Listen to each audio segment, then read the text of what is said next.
Modern day Infiniti vehicles take more notes from BMW and Audi than their own Japanese counterparts. Now, it doesn't matter if half of the world can properly design a thermostat. That does not give the engineers or Infiniti, a known, reputable, reliable Japanese brand, a pass. Now, I gave Infiniti the benefit of the doubt for trying to at least create an innovative direct injection twin turbocharged V6 engine again. But when it comes to production quality, they short sold a lot of people, and I'm going to be one to actually start talking about certain things into detail regarding what they were doing with the engine, specifically with certain parts that are prone to failure in the long run. All right, so if you own a VR30, I'm pretty sure you know about this overly complicated thermostat design. Now, I get Infiniti had their own emissions, EPA restrictions, and budgeting when it came to designing this whole entire thermostat assembly.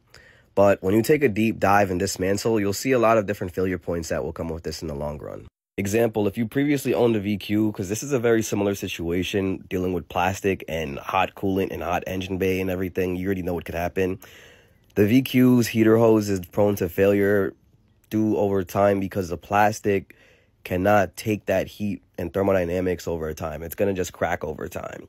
Now, the same thing is going with a piece inside of the thermostat housing on the VR30. As you can see on this forum post, this guy was talking about dismantling the thermostat, and one thing he noticed is that the retainer for one of the pieces inside of the thermostat self-destructed. And what was that retainer made out of? Plastic. I feel like this is a common denominator in the coolant valve failures for the VR30. If you take a deep dive in this other forum post, you can see that this guy also pretty much stated the same thing. The plastic spring retainer was broken, causing the rotor sleeve to get stuck. So the engineers that designed this piece designed it to fail. Okay, because they put delicate plastic in a very hot environment that they know is going to fall apart over time. This is what I mean. They're doing this on purpose.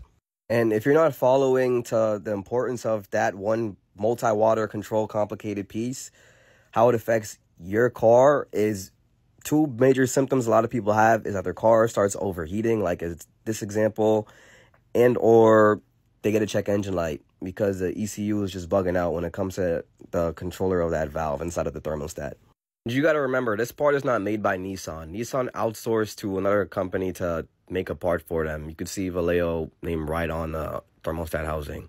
And this is what I kind of mean when it comes to the VR30 being French, German, and Japanese engine.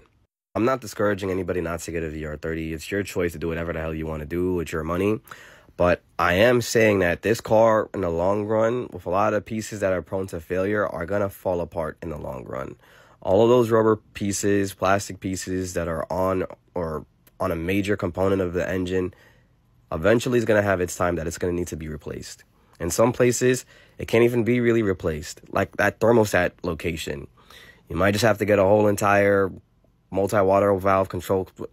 This whole entire piece is just very annoying because it also connects to the radiator fill location. You can't just take off one piece. You gotta just buy the whole entire assembly. I know there might be some people looking at this video for like a removal video or installation video, and I'm just going to tell you from the stuff that I know. Okay, so obviously what you can visually see is like what? I think there's like 5 hoses based on the illustration. And let me zoom into this a little bit. And 4 bolts you're going to have to unscrew. 1, 2, 3, 4 in all corners. I think there's one more bolt, but I'm not going back to my car to see, so I'm just guessing 5 bolts you're going to have to remove. Then when you're finally done with that, you're going to have to bleed the coolant. But hey, I was very vague with that, so don't quote me. If anybody has any more information they would like to add on that, please comment down below. Or if I missed something, if I was wrong on something, add that below. And thank you for watching. Please like, follow, and support. And if you want me to talk about something, just, comment, whatever it is. Thank you. Peace out.